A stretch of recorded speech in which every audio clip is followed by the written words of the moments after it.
Genèse chapitre 34. Salut, moi je m'appelle Lydia et aujourd'hui je vais lire un peu plus de la Bible en essayant de lire la Bible entière, chapitre par chapitre, jour par jour, jusqu'à la fin.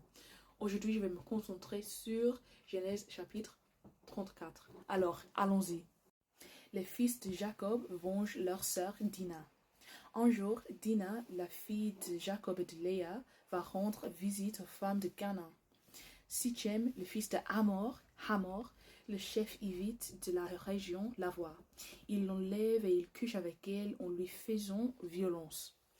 Mais il s'attache vraiment à Dina, la fille de Jacob. Il l'aime beaucoup et il essaye de gagner son cœur. Il dit à son père Hamor, « Demande pour moi cette jeune fille.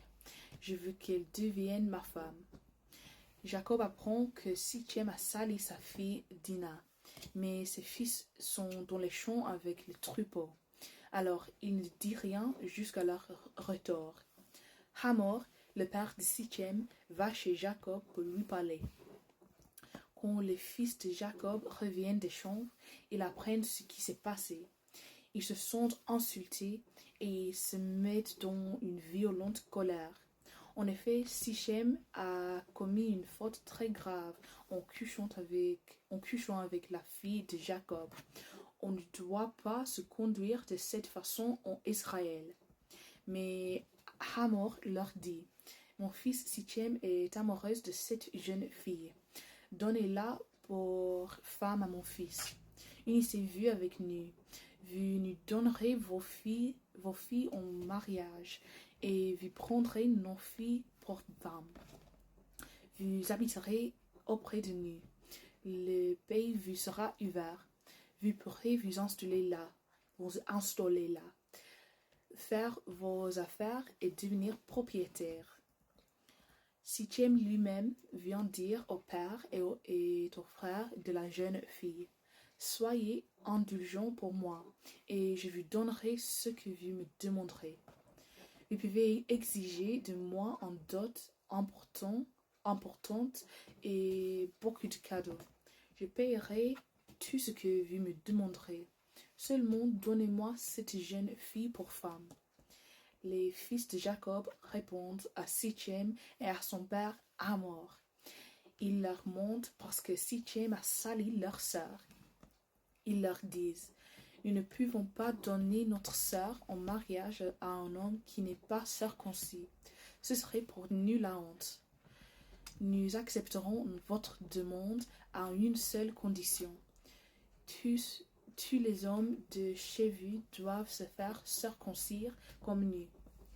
Nous vous donnerons nos filles en mariage et nous prendrons vos filles pour femmes.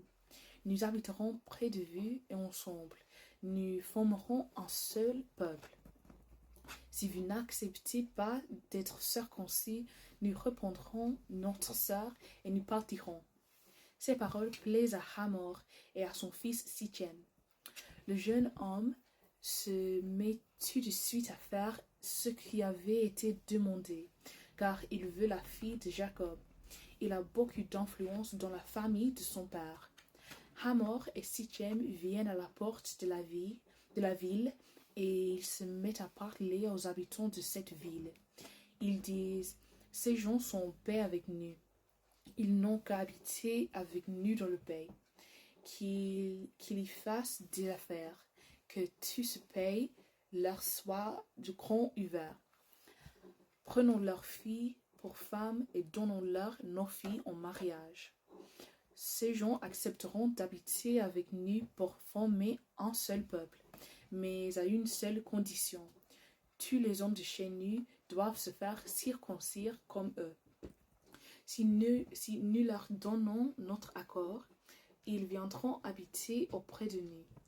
Et leurs troupeaux, leurs richesses, tous leurs animaux seront à nous. Tous qui sont présents à la porte de la ville acceptent les paroles de Hamor et de son fils Sichem.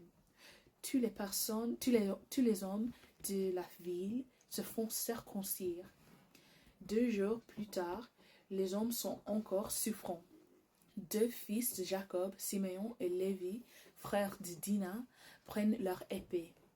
Il entre dans la ville avec assurance et il tue tous les hommes. Il tue Hamor et son fils Sichem. Dans la maison de Sichem, ils reprennent Dina et ils sortent. Les autres fils de Jacob s'attaquent aux morts et ils volent tout ce qu'il y a dans la ville. Tout cela parce qu'on a sali leur sœur.